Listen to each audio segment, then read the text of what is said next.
All right, here we go. It's Fantasy Football Now. It is Tito. It is Chad Rink with you as well. Thank you so much for tuning in right now. Follow me on the X. I am at It Happens. He is at Chad Ocho Rinko. And Chad did a solo one last time. We're back together now live. And was it Better Than Ever? Is that the Greenberg thing? Greenberg and Golick, right? Live and Better Than Ever? Is that what he said every time? I think that was them. Better Than Ever, yeah. I steal all the stuff I do. That's fine. Nothing is original. But we're on Fantasy Sports, powered by DSP Media. Go download the app. It's a free app. And it's on Apple and Android both. FantasySports.com is the website. The Fantasy Sports fan page on Facebook. Do that as well.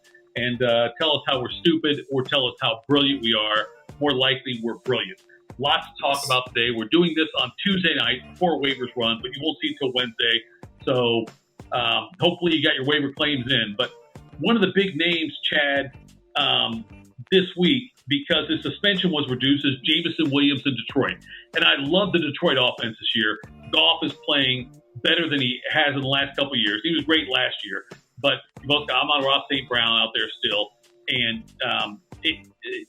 obviously Laporta, Jahmyr Gibbs, David Montgomery. I love the Lions offense, but I am targeting Jameson Williams. Even if he is wide receiver 2 on that team, I still think he's got a lot of value. He had 2 touches last year, but one was for a 40-yard touchdown. Yeah, I mean, he's going to be that big play guy for them. And then if something like I know Josh Reynolds and Sun God both have had injuries, so if one of them goes down, it's going to just increase his catch share. But he's that big play threat that they need, and he's a guy that can get you like that 2 catches, 89 and 2. So I do like him. If guys, some guys may have dropped him because they needed to pick up guys from waivers earlier. So I would check the waiver wire first. He'd be my top guy this week to get. But then look, he's a good guy in a trade, to kind of target or even to kind of throw in like, hey, I'll give you this guy, Williams, because I think people may forget that he's going to be coming back. You're muted. I can't hear you. You've got him as a top guy waiver ad this week then, huh? If he's out there, I think, I mean, like, there's no one else that's like, because there's the top waivers this week are going to be Jaleel, Urkel, McLaughlin. Like, I was watching that Bears game. I'm like, I have never heard of this. There's like 4 guys this week that scored. I'm like, I have no idea who these guys are. And I had to look like, is Urkel? Did he get the NFL? I was like, no, it's not. It's Jaleel McLaughlin. But it's like McLaughlin. Like, I doubt Stroud should not still be on waivers. And like, there's really nobody out there. And Williams is like an elite college player, and he's going to be the best talent out there. So if he's on waivers, that's who I would look to get. There are some people that had Williams as the top rated receiver if he didn't get hurt. You know what I mean? He got hurt in the playoffs in the CFP, but if he didn't get hurt though, there's talk he could have been taken, above Olave and above Garrett Wilson, which is saying something right there. Now, granted, Olave and Wilson walked into the situation. They were number 1 wide receivers on those teams, whereas, Williams is going to be the number 2 behind Sun God. But I'm with you. I think he might be the top guy. I was just surprised. I didn't think about it until you said it, but now that you said it, it makes sense. He's probably the top guy. I think I'd like him over the other guys that are out there. Did you see Alvin Kamara's stat line? Yeah, well, because I traded for him in our league, and I have him in the low hoop league, and it's like, and neither one's really like the receptions did not help me in either of those leagues. 13 catches for 33 yards, and he had a 10-yard catch. It's amazing. So he had 9 for 23. It was insane. Yeah. And it's like, and I really thought Winston was going to play, and I thought that could hurt Kamara in the passing game because Winston doesn't like to check down. But 13 receptions for 33 yards. I've never seen a line like that. No, and Olave had 1 catch. Right. 1 catch on 2 targets. It was ridiculous. He had 6 targets. He had 6. 6 targets. Oh, yeah. Okay, 6 targets. That's even worse. But anyway, the 13 for 33 just blew me away when I saw that number. Crazy. In a PPR league, a lot of points. Yeah, exactly. Exactly. 13. No yards. No, but you don't care in a PPR league. No, you're right. Yeah. Right. With PPR league, you're fine with that. 13. Yeah. He's not, by the way, breaking news, he will not get 13 receptions in another game this year. No. That right there is a high mark receptions for him. Right. But we still like him going forward.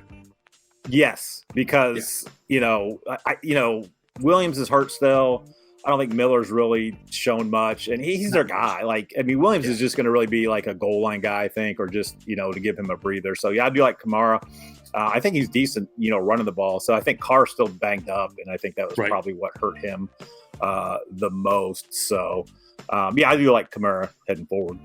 Speaking of banged up, the Bengals, Joe Burrow still can't throw. They scored 3 points against the Titans, and got blown out of the water. And it's tough. It's a tough watch with the Bengals offense.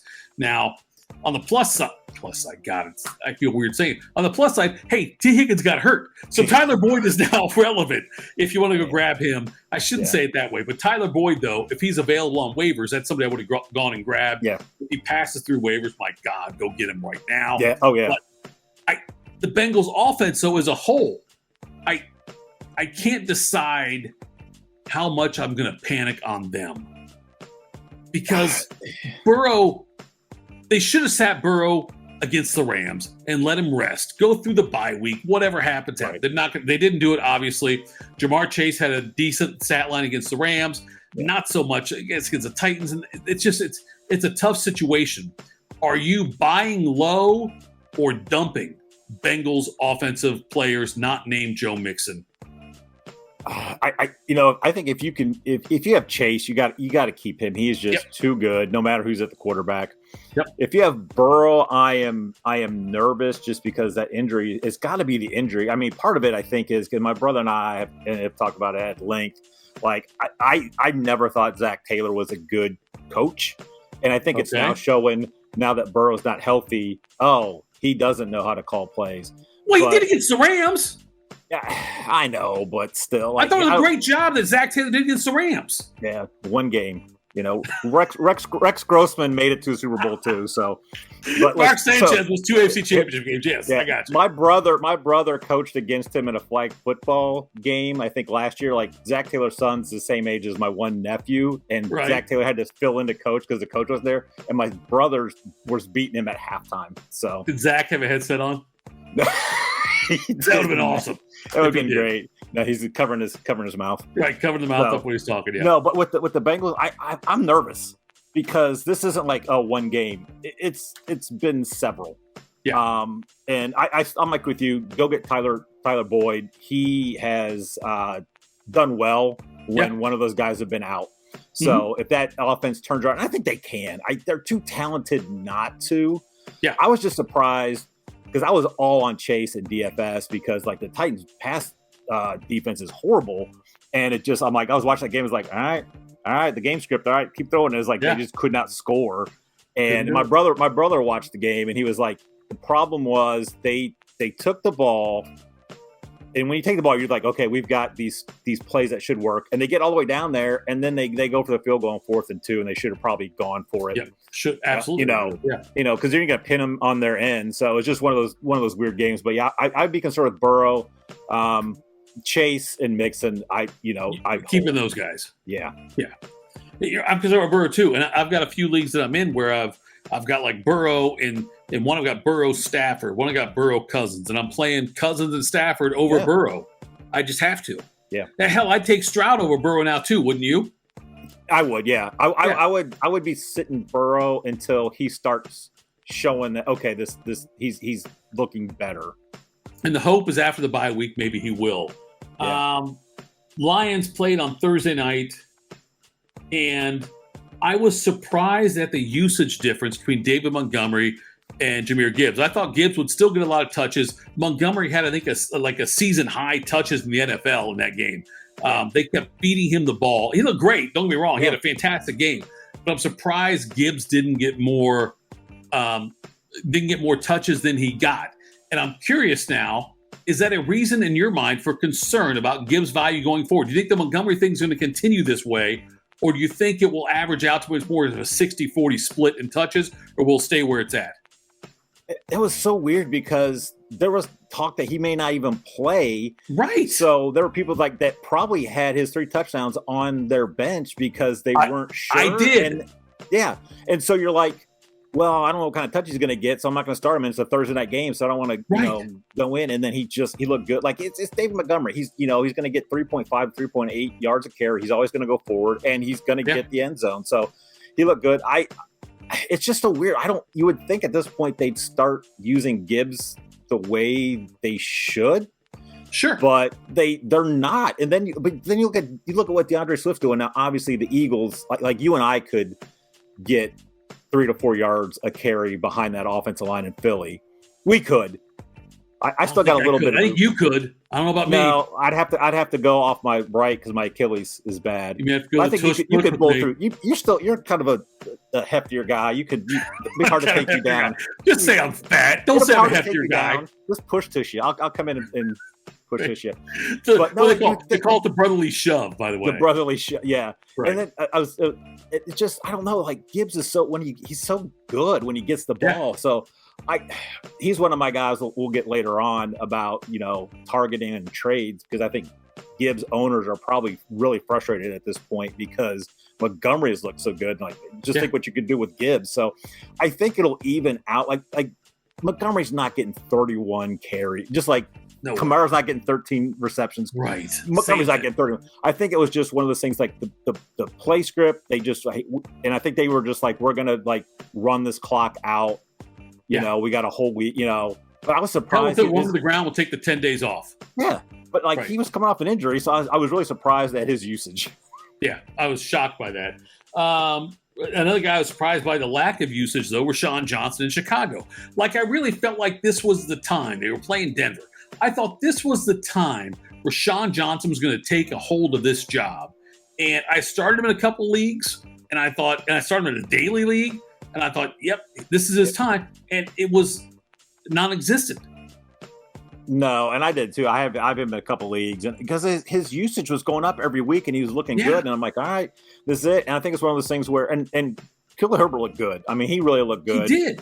But that, it's the Denver defense and stuff. But so I think it's one of those things where teams will start looking at hot hands and just kind of go with that. So I'm not too concerned with Roschon. If you have Roschon, I don't think you start him unless Herbert gets hurt or you really see back-to-back weeks where, okay, he's getting 12 to 15 carries a game. I'm with you on that. Yeah. I think it's a thing where you don't cut him. That's for sure. I still think I think that in the last half of the season, if you look at weeks, say 8.5, we'll say half the season, right? 8.5 to 17, whatever. The last half of the season, I think Johnson has more touches than Herbert. I agree because the Bears will probably be 0-8 at that point, and who knows who's coaching them. Fields is probably going to be traded, so who knows what's going to be going on there and stuff. So yeah, I think Roschon, and I think even in Dynasty, he'd be a Dynasty buy right now. Absolutely. Jonathan Taylor back to practice. Don't know if he's going to play this week or not. It's a thing where they could practice and just hold him out still and still try to trade him. I'm not sure what they're going to do. The Colts are in a weird situation because they're in a very winnable division. Jacksonville has struggled. We know that, Houston's right now the best team, which means it's a winnable division for every other team in the division. So Taylor might play, might not play. We'll see what the Colts want to do with it. It's ultimately going to be the owner's decision, it sounds like, on if he plays or not. But if you're somebody who drafted Jonathan Taylor, right now, are you optimistic or not? I think I'd be optimistic. I'd be more optimistic if they didn't come back in that game, because if they would have lost like 23 to 8 or whatever it was, then I think you'd have to. Moss has looked good, and Irsay, you don't know what he's going to decide. I would, if I have Taylor, unless you have to, because you have like Walker on a bye and Jerome Ford on a bye or something like that. If you have to play him, I would hold off just to see, number one, if he plays, and two, what kind of, because I don't think he's going to get a ton of usage. I think Irsay will probably be like, hey, play him, but keep him under 10 touches or something. But so I would wait, but I'm optimistic that he is back ready to go. Because you've got most of the season, he's going to be a huge boost to your team if he's getting a healthy workload. You mentioned the buys. I'm glad you did that first week of bye weeks. The Browns are off. Chargers are off, Seahawks and Tampa Bay. Those are the 4 teams off. So you got some running backs that are off, some quarterbacks, obviously, that are off as well. Herbert throwing to Allen, throwing to Quentin Johnson. We'll talk about him a little bit. The Seattle being off after the Monday night domination of the Giants. Tampa Bay, Rashad White, Mike Evans hurt, Curtis Goblin off, though. So you got some guys to look at there as far as off week. So Javonte Williams got hurt in that game against the Bears, and we saw Urkel, I love that nickname, with Jaleel McLaughlin coming in and getting some decent carries. Williams sounds like he wants to play this week. It's like a hip flexor thing. Maybe he will. But like right now, as we sit here tonight, and this will all be dated, but on a Tuesday night, would you put in a waiver claim for Jaleel McLaughlin? Would you put in for P. Ryan, or would you say, no, I think it's Williams? I think it's going to be – it's a weird one. Like, I think you have to have a top waiver claim because there's really nobody really out there. So I don't know if I'd want to waste my number one waiver claim on Urkel because I don't think Williams' injuries that, it's not going to keep him out. I mean, just bother him. The interesting thing was I was surprised that this guy that nobody ever heard of was out touching P. Ryan. Right. Like, that just surprised me. I'm like, who is this guy? I was like, did P. Ryan get hurt too? And I was like, no, he didn't. So I'm like, I was surprised too. Yeah. I mean, if you have like the waiver claim, like 4 or less, like you might as well try it. Cause if people don't want to, it's not going to hurt. Cause I think if Williams does miss time, I think Peyton likes him. He's averaging he's only got I think 18 carries or something like that. But he's averaging like over 7 yards a carry. So sure. It's not going to hurt, but I would not waste a top waiver claim for a guy that's going to be in a 3-guy backfield. Williams coming off a major injury last year. So I know the hip is not, the hip in some ways connected to the knee bone. Some way, I don't know how the song goes, but somehow it's connected. Exactly. But nonetheless, you don't think it's the same kind of thing, and it's probably not. But anyway, you look at it, and I thought all along when P. Ryan was there, I thought, okay, P. Ryan's going to be the guy if Williams gets hurt or if Williams is slow coming back. But Urkel proved that that's not necessarily the case on that one. So, I think I actually go further. I think if I'm waiver 7, 8, 9, 10, 11, 12, I don't know if I go 4 or not, but 7, 8, 9, 10, 11, 12, I think I would make the claim on him. But I think Williams is going to play this week. And then even if he doesn't, you can make, even though Jaleel got the number of touches much more than P. Ryan, it doesn't mean that P. Ryan won't be the guy if Williams goes down long term, Yeah, because it might be one of those things where they have these running backs in their role, so when the starter goes down, they still want to keep P. Ryan in his role, and then they just bring this other guy in, and since he looked good, they just keep him in those roles. So it wouldn't be surprised if we never hear of Urkel again. Chad, there's a song by New Edition, and it was Any Heartbreak from probably 88, 89. Yep. And there's a line in it where they're Belee that. So it's I'm sure other songs as well, but that's where I got this from. Yes. So let's do Belee that in honor of you, Chad, in your music references. But I did go when I was in college. I went to the Belle Biv DeVoe, Johnny Gill, Keith Sweat concert. Did you really? At Ohio Center? It was down in Cincinnati. So me and my brother Nate, and then my 2 buddies, we were like 4 of the only white people there. Of course. And it was a good show. I mean, it was good. Hey, but I love New Edition. I did long time ago, probably 8 years ago. I did a minute by minute breakdown. It wasn't a minute, but of the Any Heartbreak video. Okay. On the Fan. I did that on a fan website. I don't know if it's still out there or not, where I broke down what all was going on in the video. The fact you've got the didn't know she was only 13. Which is kind of weird now. You can't say that. Like he picks up a girl in the mall, only 13, that kind of thing. Right. Anyway, it wasn't Any Heartbreak. Believe that on the strength, boy. Believe that. Devon, Achan. Okay. Believe that. Are Devon, Achan, and Mostart both startable right now, rest of the season, you think? I think right now, yes. I tell you, I think Achan's going to get I think he's going to take over that job. He is much more electric. Right. And now there's a guy in this one league with my sons, is one of their friends. He's trying to get rid of Mostert right now. Yeah. So I think right now they're both startable because I think even if Jeff Wilson comes back, I think Jeff Wilson's the odd man out. But I think if you have Mostert, I think this is probably a good time to try to trade him. But yeah, they're both startable because, I mean, I know they didn't have a great game against the Bills, but that offense is just too good. They've got a good matchup this week as well. Do you know how old he is? Mostert, you know how old he is? I want to say 31. He's 31. That's okay. I did not think he was that old. I did research. I got a trade offer involving him. And I was like, my God, this guy's 31. He missed all of 2020, right? It's 2021, maybe 2021. Missed all of 21, at part of 2022. And it's like, no, I don't want a 31-year-old running back like that. Right. No, I mean, that's the thing. I had to think about it. I was like, I think he's older than you would think. And I just happened to hit it. Yeah. So they're still going to use him, obviously, but A-Chain's got just the higher ups. He's got 5-6 touchdowns last 2 weeks. A-Chain. Would you rather have Mostert or James Conner rest of the year? Probably James Conner because he's the only guy I think so there. Too. And the Cardinals haven't looked. I mean, this week they did, but they haven't looked bad. No. And so I think Connor's old. He's old. I think he's a better running back too, and I just think they use him in the passing game more too. Romeo Doubs for Green Bay. Is he if you had to own one receiver in Green Bay, Belee is he the one? No, it's Christian Watson's the one. You think so? I think Christian Watson's the one because Christian Watson's Dobbs. No, it's Christian Watson, and then it's probably Jalen Reed. I put Dobbs 3. You got Dobbs 3rd? Yeah. The dude's got an incredible amount of targets the last couple weeks. Well, I know he does, but I just Dobbs is probably the Ricky Bell of New Edition. He's not Michael Bivins.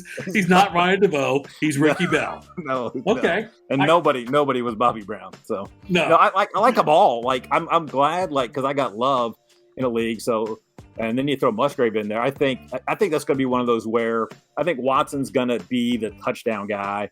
But I think Dobbs and Reed, I think we'll just flip-flop on, I think they're all viable. And I think if they can protect Love, that was the thing about last week where Love just had no time at all. They were in there all the time. So he just didn't have time to throw. If they get time to throw, and they're playing Monday night against the Raiders. So I like that offense, especially if Jones doesn't play that much. That just makes them much more viable. We got to do a side bet off the air because I think Dobbs is the best one of the three. We could probably love him. Good I do. Lord. I love Dobbs too, but I think Watson's the guy. Watson's the guy. All right. The guy. He's the guy. Cut Daniel Jones. I don't know. It just depends on who you have. He's probably if you drafted Jones as your number 2 quarterback, and we'll do the choices I guess in a minute, but.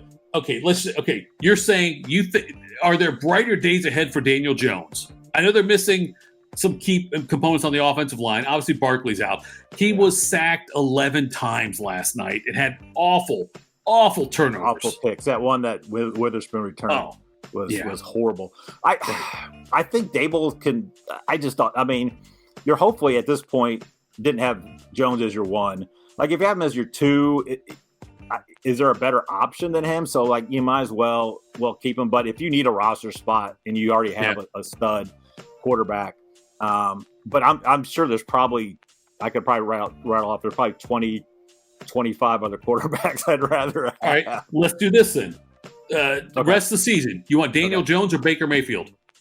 Baker, especially if Evans isn't out too long. Okay. Do you want Daniel Jones or Sam Howell?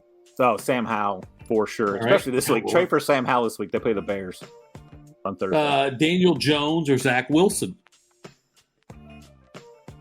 Can I rest of the season? Can I David Carradine myself if I got to make that choice? I'm just telling you.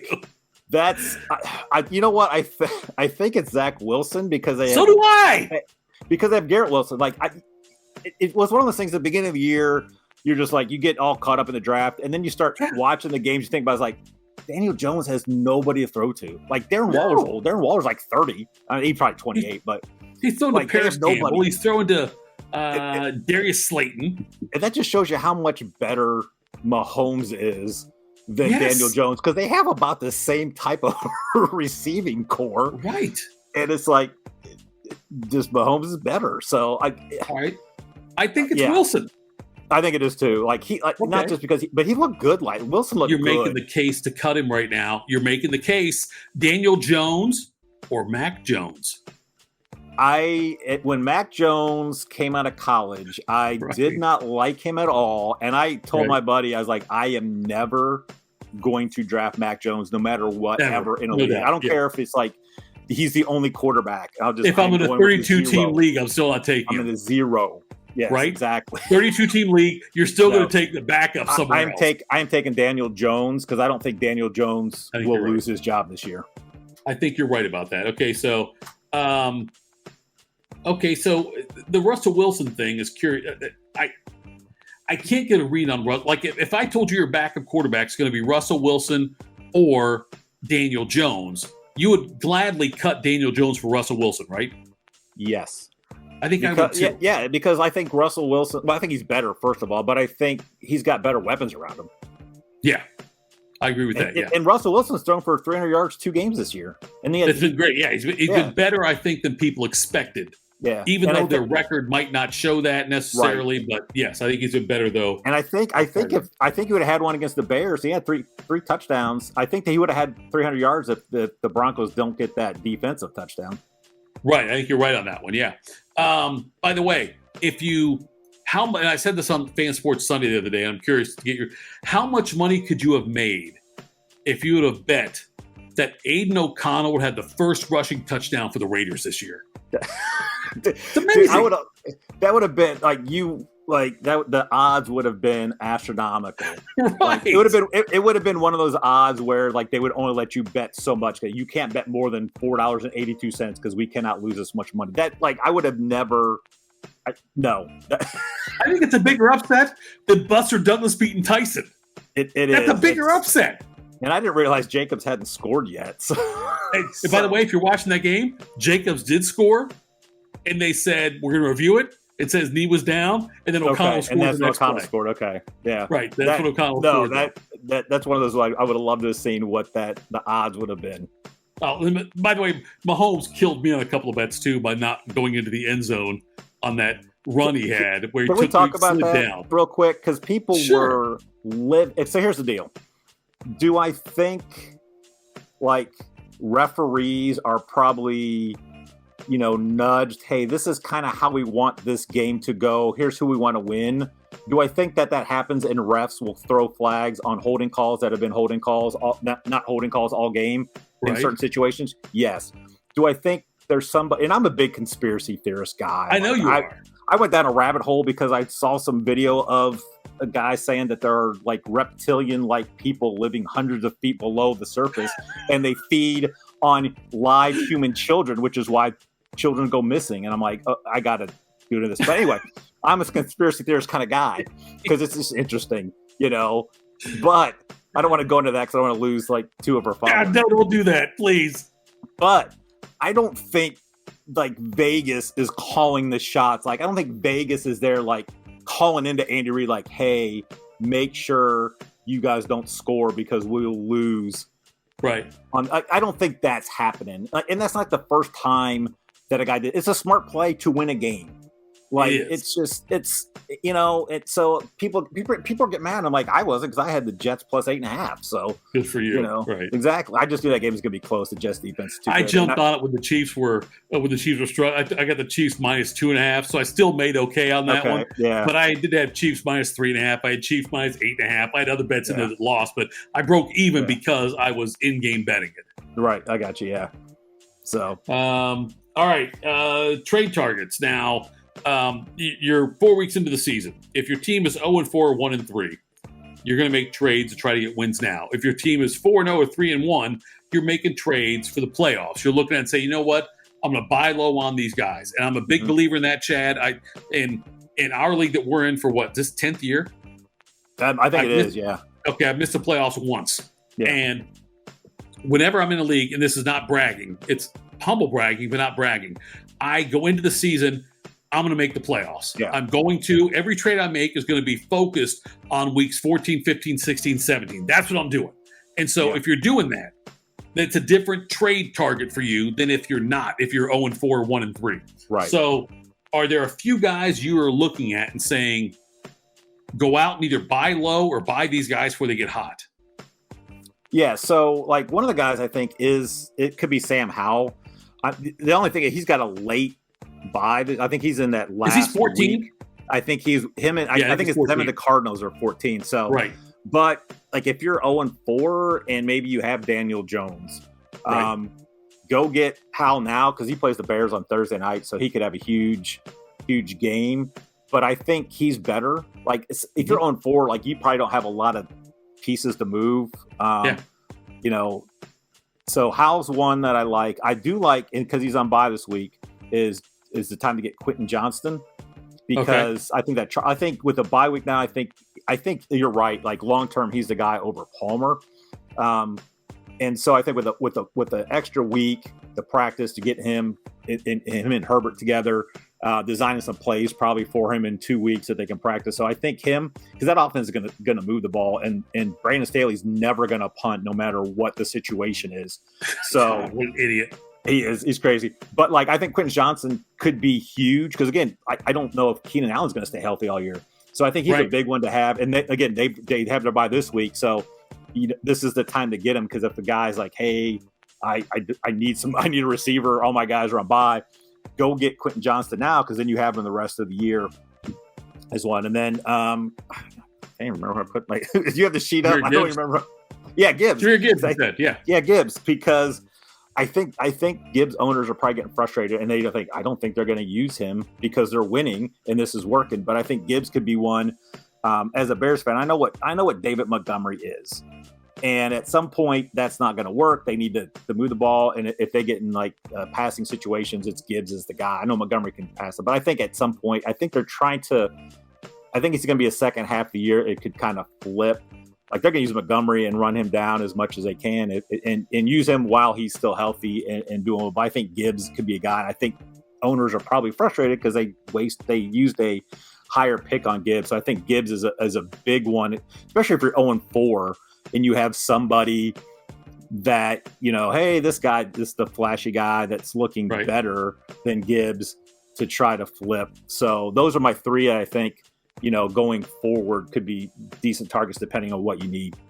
When we see the ratings for Thursday Night Football, I hope they just list the people that watched it. We'll see your name on it. Bears My name will be on it for sure. Lord, there's like 9 names on there, but I'll probably watch it as well just because I'm sure there'll be fantasy implications on the 14 teams I have somewhere. Is there, when you look at that game for Thursday night, is there like Fields had a great game against the Broncos till that late pick? Looked fantastic. DJ Moore had a big game. Yep. Do you think they are both startable? Either one of them are startable this week? Washington's defense is a lot better. It's a Thursday night game. I think people are going to get lulled into thinking, hey, the Bears offense is back to what it was late last year. And I'm not one of them. I think Washington rolls in this game. I think Washington's gonna be able to do whatever they want. They'll be able to run the ball. I think with their pass rush, it's gonna cause some problems because I don't buy that Getsy and Eberflus fixed anything. I just think the Broncos are that bad. And Fields had time. Like if Fields has time, it's fine. But I think Chase Young, Deron Payne, I think they'll dialed up in there. And probably so you're watching defense guy this week. Yeah, Washington defense. I'm Sam Howell. I am all on Washington. Like I was all on Denver last week in my parlay. I don't know, my DFS, and it just didn't pan out that way. Right. Just because I had Javonte Williams as one of them because he was a cheaper running back. So I liked Olave and Chase, and that did not go well. Those are my 2 locks, and they did not go well. So did not go well. And You're stuff. Right, yeah. No, so I think the Bears, like if you have Fields, I think Fields is always a starter unless you have someone that's better because Fields could still in a 31-11 game still find the end zone. He could still do stuff. So Fields probably is, but I wouldn't, don't go starting Cole Kmet now because he's probably going to have 1 touchdown the rest of the year. So yes. I'm big on Washington. Get all your Washington guys, except for maybe Antonio Gibbs, but get all the Washington offensive guys in. And then if you can get the Washington defense to stream, it'd be a good one to stream. All right, that's it. We'll do it again soon. Chad, follow him on the X at Chad Ochorinco. Follow me on the X at That Happens. Chad, have a great night, brother. We'll talk again soon. Sounds good. You too.